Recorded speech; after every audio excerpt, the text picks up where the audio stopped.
Is it all over the world or just here in America? What one? What? The Titanic, right?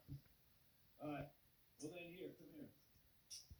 Because there are many clubs that are involved in this boat all over Europe and America, and it's a very fascinating story. So I separated the boat. Now you might not know this boat, but believe me, if you go on the internet and you look up Seattler, SEADLER, you're going to find out there's just thousands of clubs. They're looking to answer the end. They want to know the end of the story. And okay, here's what it is. What happened? Okay, this is a World War One boat. The British had surrounded the Germans, and they couldn't leave because they didn't have a fleet, and they couldn't do commerce. They had to figure out how to break that blockade. So they looked over there on another thing, I think it's held in New York. It's called a register. So if you had a big cargo boat and you wanted to take some oil somewhere overseas, if your boat and the captain and your cargo is not on that register. Hang on. The fuck does that mean? Sorry for my language, mate. The Jews are a base whoring people that ignore people of God, and their boast of meaning circumcision law must be counted as filth.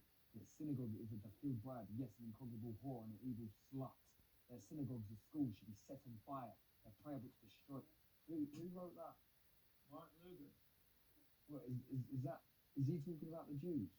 He's talking about the Jews. As a matter of fact, all of Europe adopted that, and that's why there was a World War II. The Nazis, that was one of their slogans. No way.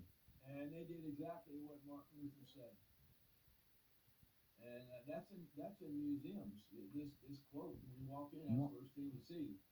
Why would he have that belief back then? That's the way a lot of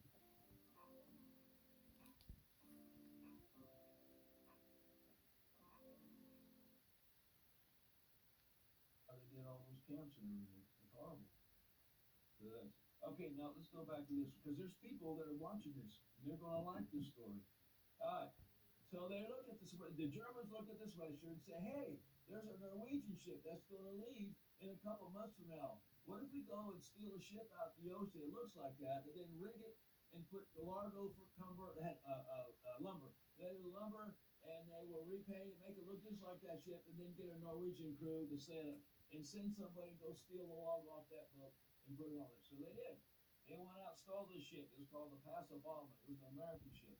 And they took it back to Germany, and they repainted it, re-rigged it, did everything to make it look just like that ship.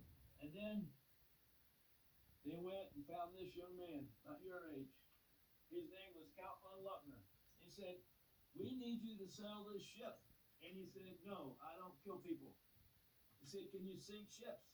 That I can do. So they sent him off to Norway, and he stole the logbook, got her on that ship, and look what they did to this ship. They put two little pop guns on it. Two little guns. They were hidden, and the side was flapped down. This was called the first German raider. It was World War I. That's where they got the idea in World War II to have big guns on them. So here's what he did. He went through that blockade, and he sunk 15 of their cargo ships. And their cargo ships were humongous. Some of them had big guns and everything. But they didn't know what happened to them. They had no idea this ship was sinking them all. Because they would board this, and everything was just fine. They had no idea it was the one sinking the ships. But what about all the crews? They had all those crews on this boat, and the British never found them. These were huge ships, and they refused to squeal on that German. So finally he said, this is it. I'm putting you on the next boat we find, and which one of you captains out of the 13 captains, which one will you promise not to say where I am until you get all of them stood for us, and we'll never squeal on you, ever, ever, ever. So, but eventually he got captured, and he was taken to England, and they didn't know what to do with him. Do you know that he got one of the highest decorations in World War I by the British? And he was I do a bad story. And then he went to Germany, and the children bought him this boat that made him very, very famous. This is huge boat. Gave it to him. He spent his summers from World War I to World War II putting children from every nation he went to Who's the quickly?